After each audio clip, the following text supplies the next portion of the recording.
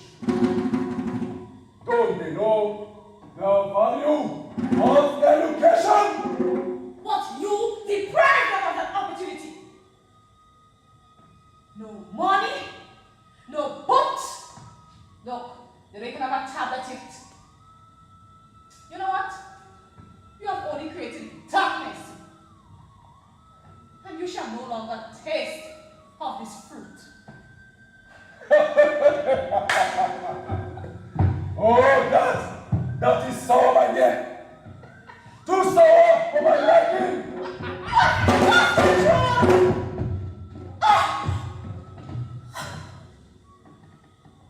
You are nothing to me.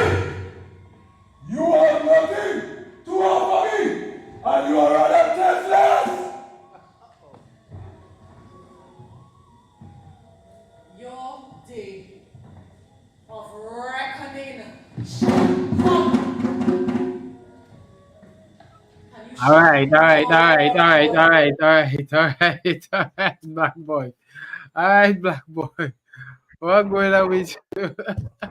Wow. Memories, memories. Oh, interesting. Interesting. Very interesting.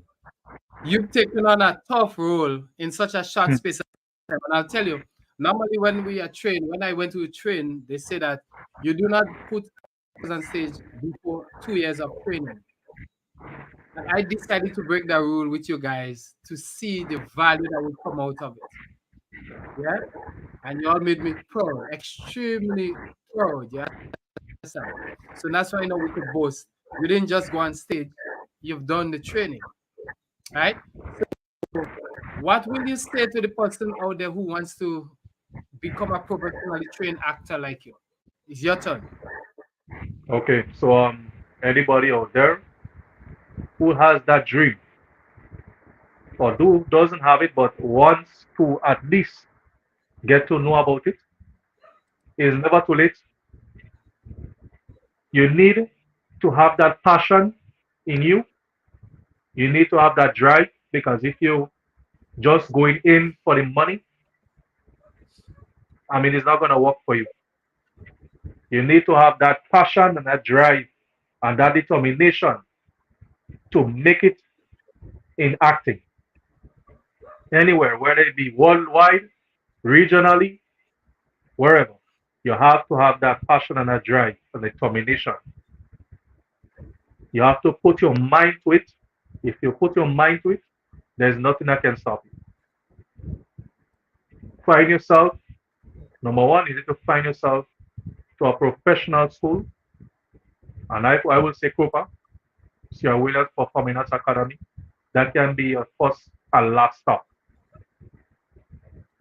You come, you will learn all the fundamentals of drama, the basics, the skills, everything on a professional level. You need to know what you really want and grasp it. And if acting is one of them, then it's never too late for you. It's not to say like, oh, I reached my 50s already, I reached my 60s already, and I can't be an actor. Anybody could be an actor. You just need to have that passion in you that you want to do this. And this is what my mind is set to, and there is nothing that can stop you. Just come into Sierra Williams Performing Arts, and you will see yourself. When you see yourself later down the road, months down the road, you will wonder to yourself if that was really you months ago. Because you come in and you go out a different person because of what the knowledge that you gain from the academy itself.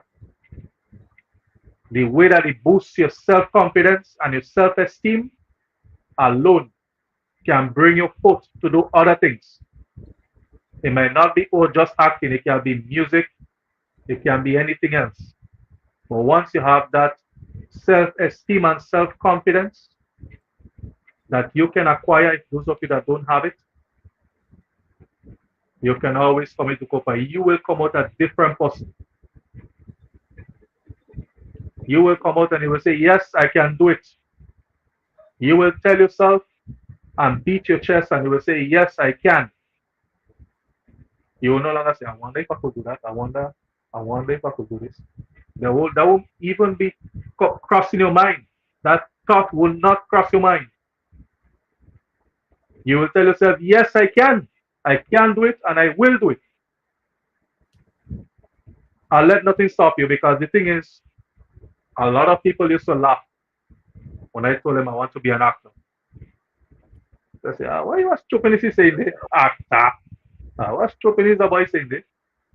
What actor what? Why you know about acting? You have to be an actor. You know, what happened to you, boy? I say you're talking about lawyer or doctor or whatever. You're talking about actor. Something wrong with you? I used to be a laughing stock sometimes when I show my passion for acting. I say I want to be an actor. That's what I want to do. They will just laugh it off. A lot of people will say, well, yeah, that's good. Some people will say, yeah, that's good, that's good. So just keep focused and just go ahead. Some will just laugh. And people will laugh at you. People will ridicule you. Just because of your passion and your dream, but it's yours. It's not their own. It's not theirs. It is yours. So if you have that passion and that drive and that dream to become an actor, it is yours. And I didn't let anything stop me from achieving that. This is what I want and this is what I will do. And I went for it. And I was so happy when I was introduced to Cooper. I met everyone, I met the facilitator, everybody. And I was so impressed by the hospitality and the training. Everything was just spectacular, was on point. And you will never regret any single moment of it. You will not regret any moment of it. You will always want to keep going, and you will always feel to do it. Always feel to do it. Just look at everything that we've been through, all the different acting snippets or short skits that we did. And it can tell you something, that drama is a very important aspect in everyone's life. And make it your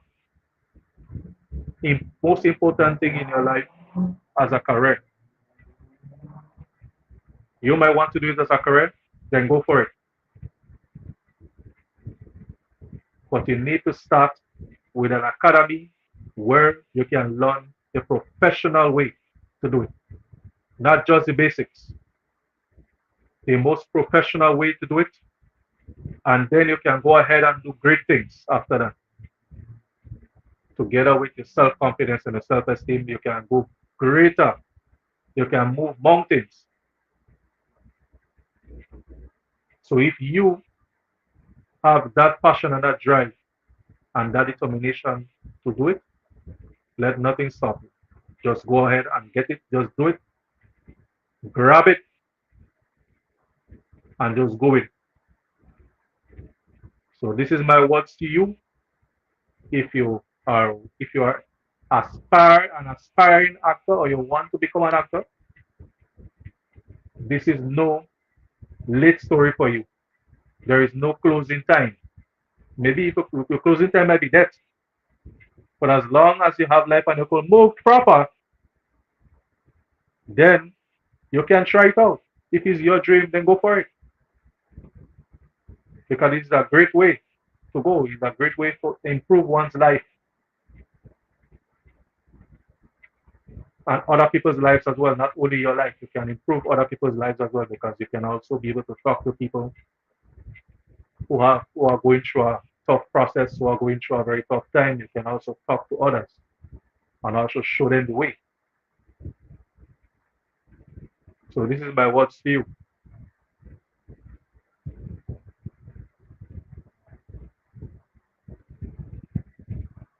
Right. Let me turn on my mic. Sorry about that. Value, excellent value. And Cooper is more than proud. Guys, you see that? So when you hear Dr. Frenchy ready to retire, you see how people to take over already. I tell all you, you had to travel, go nowhere to get anybody train anymore. Right here, I told you guys it's going to happen. You won't believe it. And Mr. Sylvester is stepping up another level. You understand? I tell you a little much now, but he's stepping up another level. He has climbed a lot of levels, and I'm passing on everything so that we can ensure that in Grenada, we don't talk theater, we don't talk drama, we pass it on. You see? We pass it on, and you would see young directors like him, playwrights, everything. And listen to me, man. On stage, when you're in the arts, you have to be able to be all rounded like the boss here himself. You see me? All right, let's go into me Jamaican now. But we are very proud of you at Cooper here to see where you come and the magic we've done. Guys, you have a lot of news coming from this gentleman. The journey has just begun, and that's just one of them you've seen. Right? So recapping your journey, because you made your mark with Vomit. Vomit has reached very far. And you've made your mark with Vomit. Now we have more things coming for next year. All right? We're letting our know yet. We go tell them just now. We have more things coming for next year. But in a closing comment, when you reflect on your life and your journey and the combination of the arts, what can you say? Because people are listening now. What would you say? Looking back and comparing now, that combination. I'll be totally honest with you. I mean, from way back to now, I could say that's two different persons, man. That's two different persons. That's two different lives. Because I mean, the person before was just a person that had no self-esteem, no self-confidence. Was just somebody that was just a ticking time bomb. Even though I felt better about myself, but I still was not self-esteemed enough to live. I mean, I couldn't even talk to anybody because my self-esteem was that bad. I would always tell, I'm not good at this. I can't do that. I'm not good at this. And this is the person that I was. I never believed I could have done anything. I never felt good about myself because that's how it was. But when I got into drama, just immediately, just like that, my self-esteem went up. Just from the training alone, my self-esteem went up. Rehearsals, my self-esteem went right up. My self-confidence skyrocketed. I felt better about myself. I say, yes, I can do it. I can do this. If I get a phone call, you have to do this today. You have to do this. You need to do this play, or you need to do this. I'm there. I can. I will do it. I can do it. I will be able to do it.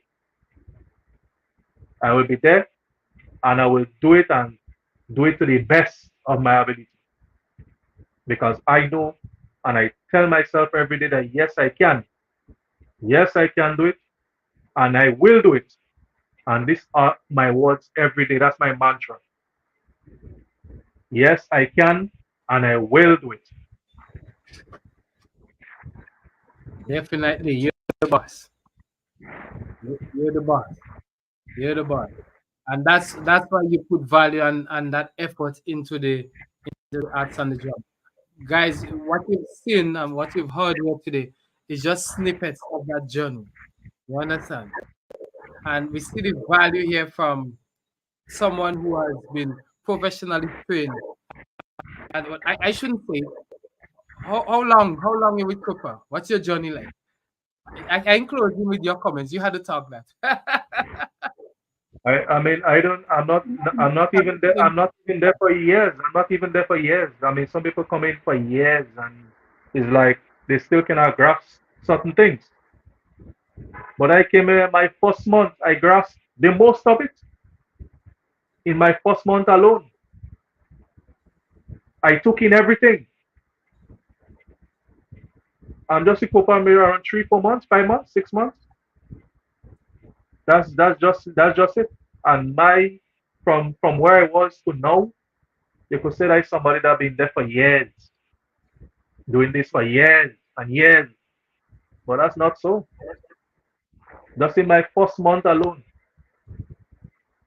I was so confident about myself that I just did things. I just continued excelling, and doing things the way you're supposed to, and adapting and learning and doing and putting my skills to the test.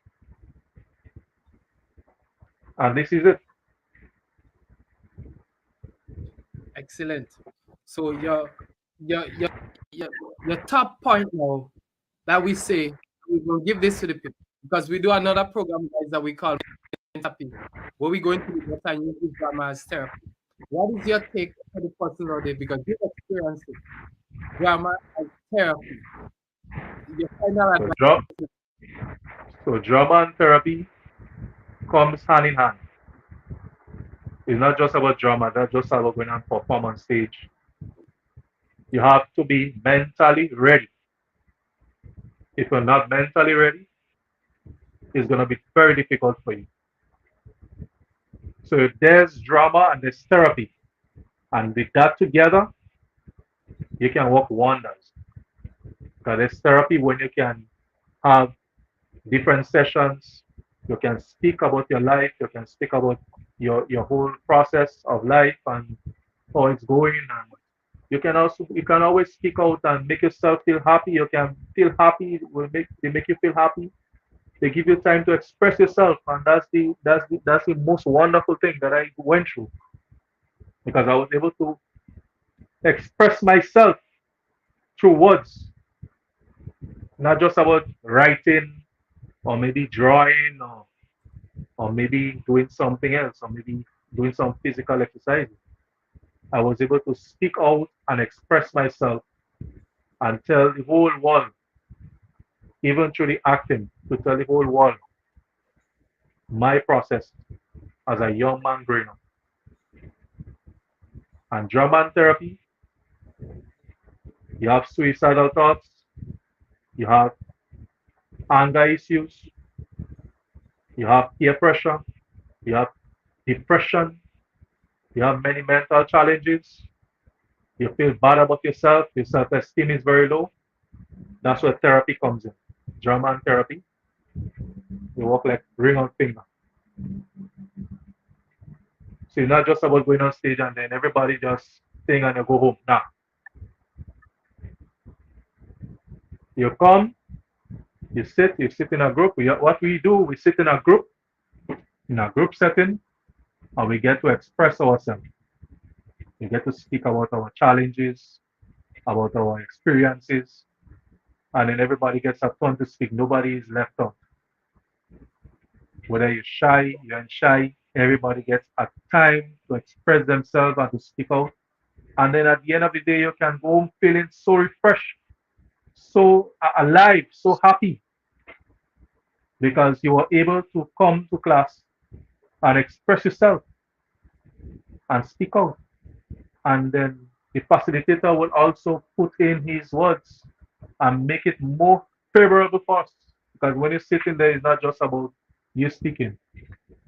With his wealth of wisdom, Dr. Williams will always tell us, even though, yeah, he does make us laugh a lot, but he's very serious when it comes to work.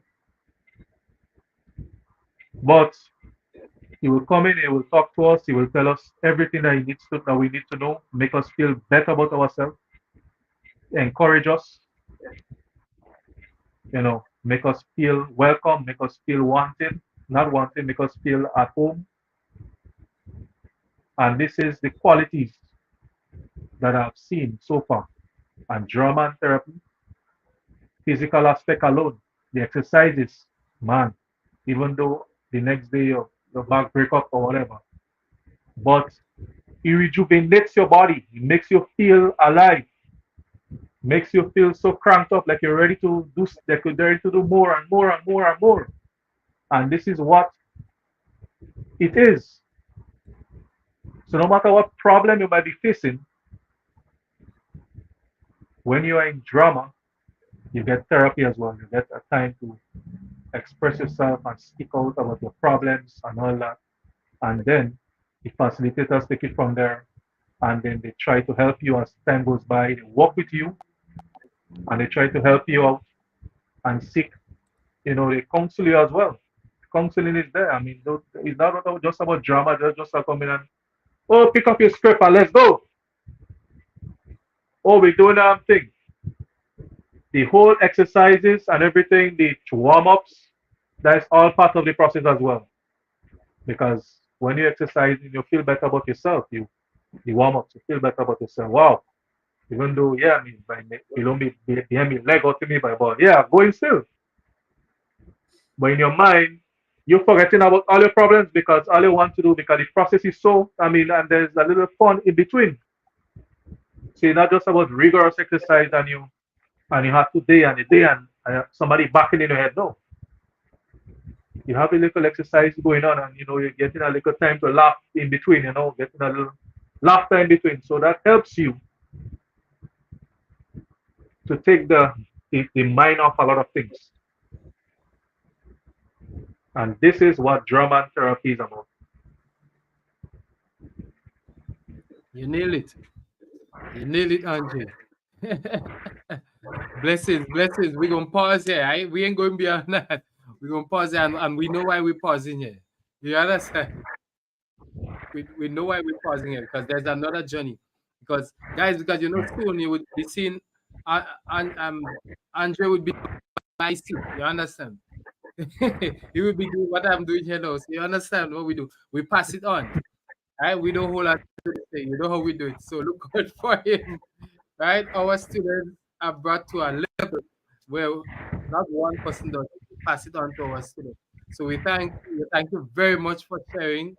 And I'm going to leave the audience with a little piece of your performance on stage.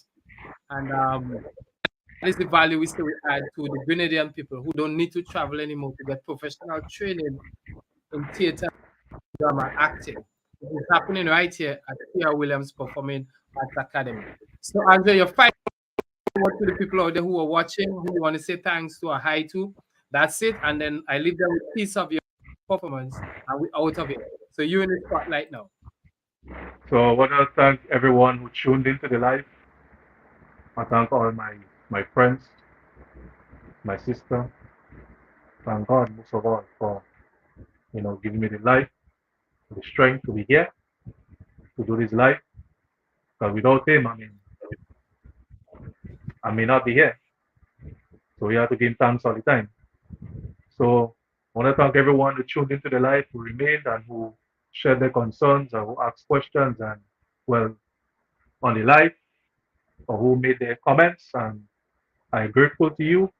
And I want to thank Dr. Williams for having me this evening. Great. Thank you, guys. I mean, you could always go back and look and see what you missed. But now, we want to thank Andre for being here. We'll leave you with a snippet of his work and we move on. Thank you, guys. We'll see you next time around. This is Krupa, and you've just witnessed the testimony of one of our top students, our top actor, professionally trained. And you've seen him in several things, you understand, in several short clips there, where he has been exposed professionally getting the work done. Thank you, Andre. We leave the people with a nice piece. It was a pleasure. You know me. That's how we do it. Yep. Friendship and Andre having a piece. You're welcome. Blessing. Top to the top. When you give some foolish man a chance in your heart, have you not come to the years of our journey and struggle? Tell me, did he fix things for you? You are a dirty prostitute! What? Black boy, you call me a prostitute? Did you call me a prostitute?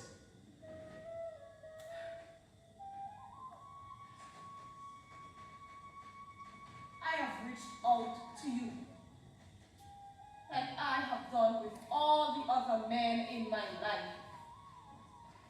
And your treatment seems the most hurtful and degrading. I have placed too much confidence in you. Don't think People are not watching and questioning things. Everyone is asking me, where is my man? Why doesn't he help you? And you say you love him, and he loves you. I have asked men, as well as women. I have asked men, as well as women, and no help. I am tired of reaching out. I am tired of eating my vomit. I want to bring it back over here. Shut the woman! My situation is real! Shut the woman! Sit down! Look at my situation. Look at my situation. Look at my family. My children are lost, hopeless, and depressed. Protect I and I from the trap set for me. Into your hands I submit my spirit. Almighty, deliver me. Yes, deliver me. Cause despite the struggles and fight, I smile, everything is alright. I say, thanks for life, Almighty God. Thanks for life. Me piece of shoes that fitting me tight, but I go mash up a party tonight. I say, thanks for life, Almighty God. Tell them I'm born to make it. I have to make it. I'm born to make it. I must make it. Tell them I'm born